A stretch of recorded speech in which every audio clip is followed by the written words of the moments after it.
Welcome to my party, we're just getting started. A life is a dream or a nightmare scar. Cover up my scars, flip the handlebars, crashing in my car. ገና በ16 ዓመቷ ክብረ ንጽህናዋን አጣች። በ17 ዓመቷ ተዳረች። 1 2 3 4 5 ብላ 6 ባሎችን እንደ ካልሲ ቀይራ ገባች። ነገር ግን ከአንዳቸው ጋርም የሰመረ ትዳር መያዝ አቅቷት ሁሉንም በፍቺ አጠናቀቀች። ከአንድም ከሁለትም በላይ በወሲብ ቅሌት ትይዛለች። የእሷ ጉዳይ ለሚዲያዎች ሰበር ዜና ነው። በወዳጅና በአድናቂዎቿ ዘንድ ጠዋት ማታ መነጋገሪያ ትሆናለች። ቀበጥ ስነ ስርዓት የሌላት እድሜዋን የማታከብር ተብላ ትወቀሳለች። እሷ ግን ስለ ሰው ቀድጄ ልልበሰው ብላ ኑሯን እንደፈለገች እንደተመቻት እየኖረች ነው። አይሞቃት አይበርዳት፣ ማንንም አሰማም፣ ለማንም አትፈራም። ምናልባት ከፈጣሪዋ በታች አንድ ራሷን ብትፈራ ነው። ላመነችበት ጉዳይ ሟች ብቻ አይደለችም፣ ገዳይም ጭምር ነች። የምኒልክ ወሰናቸው ትዝታ አያረጅም የሚለው ዘፈን እሷ ቢዘፈን ቁንጅና አያረጅም ተብሎ ነበር የሚቀነቀነው። ዛሬም ድረስ የማያባራ የሚመስለው ቁንጅናዋ ልክ እንደ ያኔው እንደ ማለዳ ፀሐይ ያማረ መልኳን ይዛ ዛሬም እንዳሸበረቀች ነው። ስፖርት ትሰራለች፣ ጤናዋን ቅርጿን ትጠብቃለች። እግዜር የሰጣት ቁንጅናዋ ደግሞ የማይሸሻት እስኪመስል ትንከባከበዋለች። ከቅርብ ጊዜ በኋላ ግን ፊቷ ላይና ሰውነቷ ላይ ምንነቱ ያልታወቀ አስደንጋጭ የሆነ ለውጦች እየታዩባት ነው። ፊልሞችን፣ ቲያትሮችን፣ ቴሌቪዥን ተከታታይ ድራማዎችን በጥራትና በብቃት ትሰራለች። ፊልሞቿ ሲመረቁ ቱርክ ውስጥ የሚገኙ ሲኒማ ቤቶች በተመልካች ብዛት ይጨናነቃሉ። እንደ እውነታው ከሆነ አብዛኛው ወንዶች ወደ ሲኒማ ቤት የሚገቡት እሷን ለማየት ነው ይባላል። ታዋቂ ከሚባሉ ሰዎች አንስቶ እስከ ተራው ግለሰብ ለዓመታት እሷን ሳፈቅር ነበር፣ ዛሬም ወዳታለሁ ብሎ በመንደሩ መነጋገር ይሆናል። የሆነለት ደግሞ ማህበራዊ ሚዲያ ላይ ወጥቶ የፍቅር ኡታውን ያሰማል። ያልሆነለት ደግሞ ቤቱ ተቀርቅሮ ይቀራል። በቃ ሴትዮዋን የቱርኳ ሳምቦድ በሏት። ስለ ድንቅ የትወና አቅሟ ምንም ንግግር አያስፈልግም። ከሽልማት መድረክ ላይ ጠራርጋ የበላቻቸው እነዛ ሽልማቶች የእሷ ምስክሮቿ ናቸው። እሷ ለሽልማት ታጨች ማለት አብረዋት የሚፎካከሩት ሽንፈታቸውን ቀደም ብሎ ያውቃሉ። በሲኒማው ኢንዱስትሪ ቱርክ የኔ ከምትላቸው የምትኩራራባቸው ልጆቿ መካከል እሷ አንዷ ነች። ተናፋቂ በነበረው በሽንቁር ልቦች ድራማ የሀገራችን የቃና ተመልካችን ተዋወቀች። ማህበራዊ ሚዲያዎቿ በርካታ ተከታዮች አሏት። ተጽዕኖ ፈጣሪ ከሚባሉ ሴቶች መካከል እሷ አንዷ ነች። ጸሐፊ፣ የበርካታ የበጎ አድራጎት ድርጅት አምባሳደር፣ ጎበዝ ዲዛይነር፣ በትወናዋ አንቱታን ያተረፈችው አላኑር ወይም ኑርጉል ስልኬ።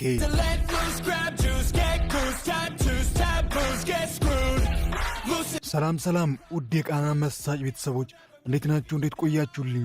ዛሬም እንደተለመደው ምርጡን የተመረጠውን ለእናንተ የመጠና የተባለውን ዝግጅት ይዘንላችሁ መጥተናል። በዛሬው መሰናዶ ደግሞ የተወዳጁ ድራማ የስንብት ፊት አውራሪ መሪ የሆነችው በትወናዋ እያስገረመች እያስደመመችን ስለምትገኘው ስለ አላኑር ግለ ታሪክ በስፋት እንመለከታለን። ስለ ቤተሰቦቿ፣ ስለ አስተዳደጓ፣ መነጋገሪያ አወዛጋቢ ስለሆነው ስለ ትዳር ሕይወቷ፣ ስለ ሕይወት አጋጣሚዋ፣ ስለ እውነተኛ ማንነቷ ወደ እናንተ እናደርሳለን። እናንተ ብቻ እስከ መጨረሻው ከኛ ጋር ቆዩ እንጂ የአላኑርን ውጭ ወግድ የሚያስብል እውነተኛ የሕይወት ታሪክ ትሰማላችሁ። በመጀመሪያም ለቻናላችን አዲስ ሆናችሁ ሰብስክራይብ በማድረግ የቃና መሳጭ ቤተሰብ በመሆን አዳዲስ ምርጥ ቪዲዮዎች ወደ እናንተ ጋር እንዲደርስ ማድረግ ይችላሉ። ሁላችሁም ደግሞ ቪዲዮቻችንን ላይክ ማድረግ በፍጹም እንዳይዘነጋ። ላይክ ባረጋችሁ ቁጥር የምንለቃቸው ቪዲዮዎች በጠቅላላ ቀደም ብሎ ወደ እናንተ ጋር ይደርሳሉ። በቀጣይ የማን ግለ ታሪክ ሰራ የወደዱትን የመረጡትን የተዋናይ ስም በአስተያየት መስጫ ላይ ያስቀምጡ። ከወዲሁ እስከ መጨረሻ ከኔ ጋር ስለምትቆዩ ከልብ እያመሰገንኩኝ መልካም ቆይታ ብያለሁ። I'm about to pop off. Fuck you, you're lost. We all know that we never really want a boss. So I'ma do what I want. መጋቢት 26 1976 ተራሮችን ከባ ከምትገኘው ካፊዮን አንዲት ሴት ልጅ ይህን ምድር መቀላቀሏን በለቅሷ ተናገረች። እህቶቿም ኖርጉል ብሎ ስም አወጡላት። ኖርጉል ወይም አላኑር ሁለት እህቶችና አንድ ወንድም ሲኖራት የልጅነት ጊዜዋን ያሳለፈችው ወደ አንካራ በመምጣት ነበር የመጀመሪያና ሁለተኛ ደረጃ ትምህርቷን በሚገባ በጥሩ ውጤት አጠናቃ ኤሽኪሽር ዩኒቨርሲቲ ገብታ ድራማ ቴክኒክ ሳይንስ ተማረች።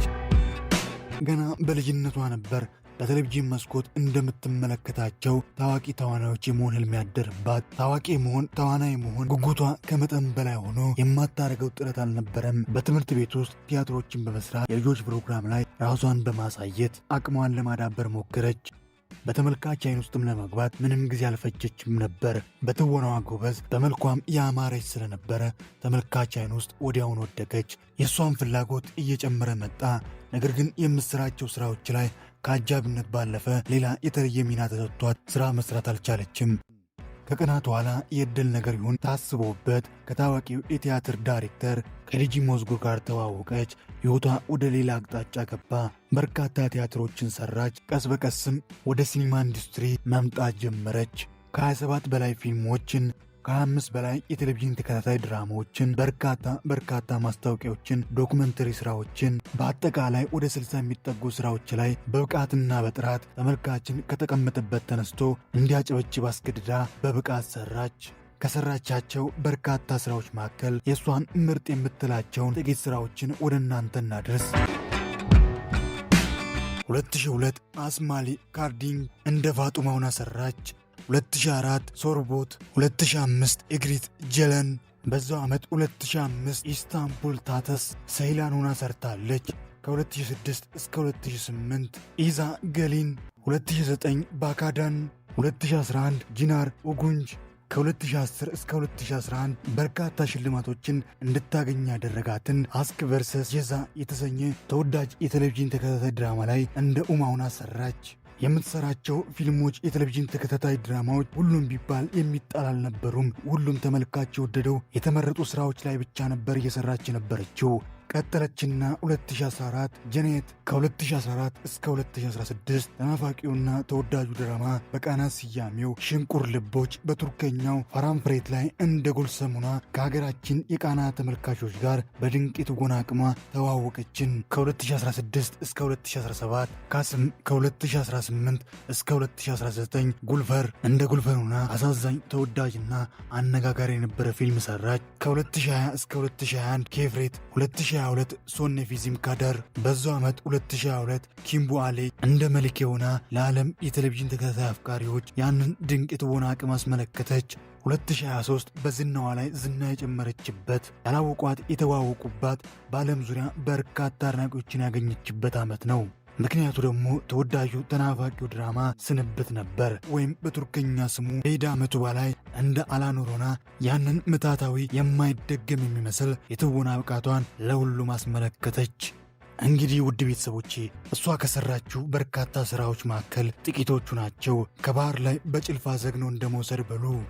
እነዚህን ሁሉ ስራ እንድትሰራ ሁሉም ዳይሬክተሮች እሷን ምርጫቸው አድርጎ እሷ ጋር ለመስራት ያሽቀዳደማቸው ዋነኛ ምክንያት ድንቅ የትወና አቅሟ ቢሆንም ነገር ግን ያኔ መልከ መልካምነቷ ዛሬም ያባራ የማይመስለው ደም ግባቷ ነው። በሲኒማ በቲቪ እሷን የተመለከተ ከትንሽ እስከ ትልቅ ወንዱ ወደድኳት፣ አፈቀርኳት ብሎ በየቦታው ያወራል። እነዛን ሁሉ የማይጣሉ ደረጃቸውን የጠበቁ ምርጥ ስራዎችን የሰራች ለድንቅ ትወናዋ ደግሞ ይገባሻል፣ አንቺ ትለያለች ተብላ ከአንዴም ከሁለቴም በላይ ተሸልማለች።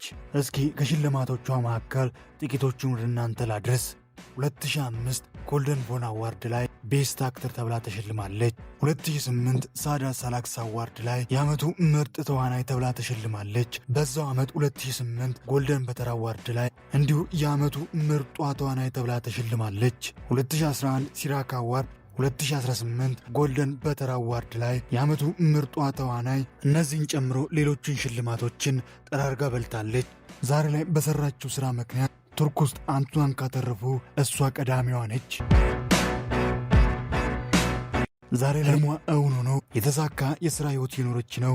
ነገር ግን የግል ሕይወቷ እንደ ሥራዋ የተሳካላት አይደለም።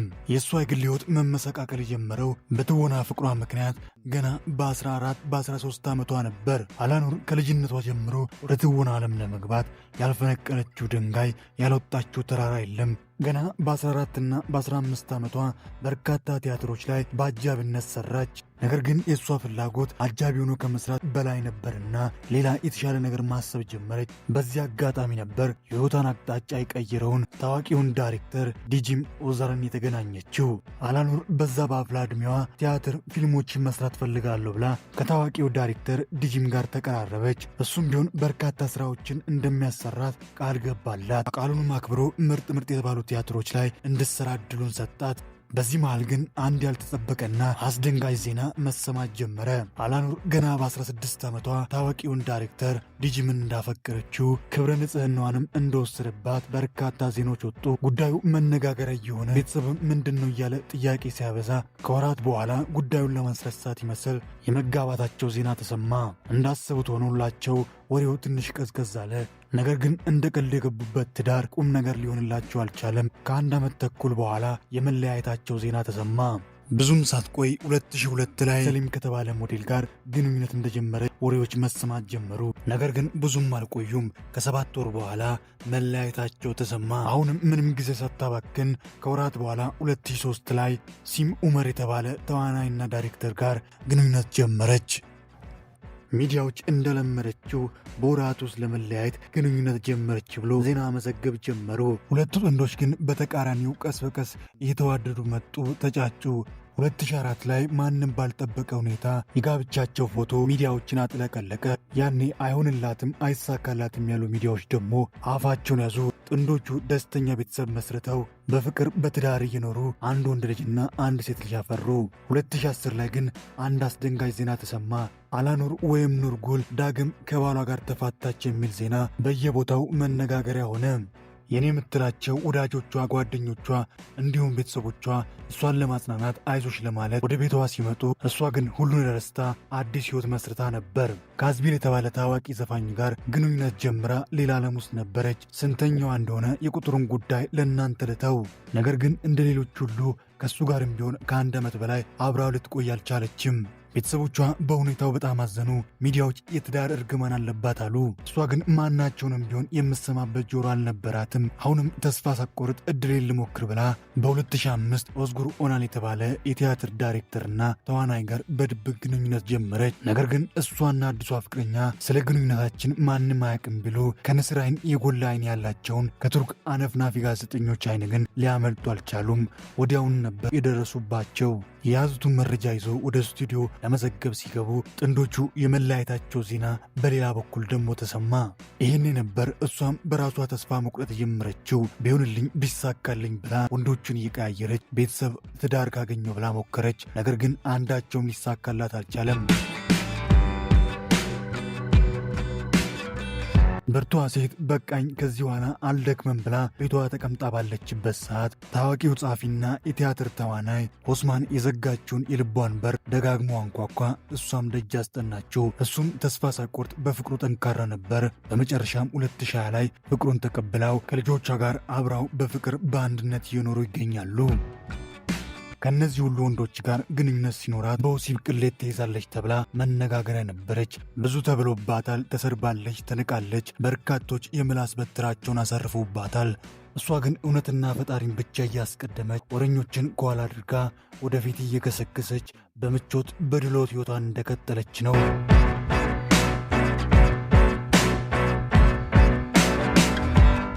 ማህበራዊ ሚዲያ ላይ በስፋት ትንቀሳቀሳለች። በማህበራዊ ሚዲያ በርካታ ተከታይ ካሏቸው የቱርክ ተዋናይ መካከል እሷ አንዷ ነች። በዩቲዩብ ከ316,000 በላይ ሰብስክራይበር ያለው ቻናል ሲኖራት ከ264,000 በላይ ተከታይ ያለው የፌስቡክ አካውንት አላት። እንዲሁ ቲክቶክ ላይም በስፋት ትንቀሳቀሳለች። ከ1.3 ሚሊዮን በላይ ፎሎወርስ ሲኖራት ከ12 ሚሊዮን በላይ ላይክ አላት። በኢንስታግራም ገጿ ደግሞ ከ5.1 ሚሊዮን በላይ ተከታይ ሲኖራት 1257 ፎቶዎችን ለወዳጅ ለአድናቂዎች አጋርታለች። እሷም 647 ሰዎችን ትከተላለች። በርካታ የበጎ አድራጎት ስራዎችን ትሰራለች። ለበርካታ የበጎ አድራጎት ድርጅቶች አምባሳደር ነች። ቁመቷ 1 ሜትር ከ65 ሴንቲሜትር ስረዝም 65 ኪሎ ትመዝናለች። የ49ኛ ዓመቷን ልደቷን ካከበረች ሰነባብታለች። ውድ ቤተሰቦቼ አላኑርን እንዴት አገኛችሁ? እስኪ አላኑርን የምትወዱ በትወና በስራዋ የምታደንቋት ላይክ በማድረግ ፍቅራችሁን ግለጹ። በቀጣይ የማን ግል ታሪክ ሰራ የፈለጋችሁትን የወደዳችሁትን የተዋናይ ስም በአስተያየት መስጫት ላስቀምጡ። ለቻናላችን አዲስ ሆናችሁ ሰብስክራይብ በማድረግ አዳዲስ ምርጥ ቪዲዮዎች ወደ እናንተ ጋር እንዲደርስ ማድረግ ይችላሉ። ሁላችሁም ደግሞ ቪዲዮቻችንን ላይክ ማድረግ በፍጹም እንዳይዘነጋ። ላይክ ባረጋችሁ ቁጥር የምንለቃቸው ቪዲዮዎች በጠቅላላ ቀደም ብለው ወደ እናንተ ጋር ይደርሳሉ። ስለ ሁሉም እስከ መጨረሻ ከኔ ጋር ስለነበራችሁ ከልብ እያመሰገንኩኝ በቀጣይ በቆንጆ ስራ በቆንጆ ቪዲዮ እስክንገናኝ ክፉ አይንካዎት፣ ደግ አይለፎት፣ ሀገሬ ሰላም ትሁን።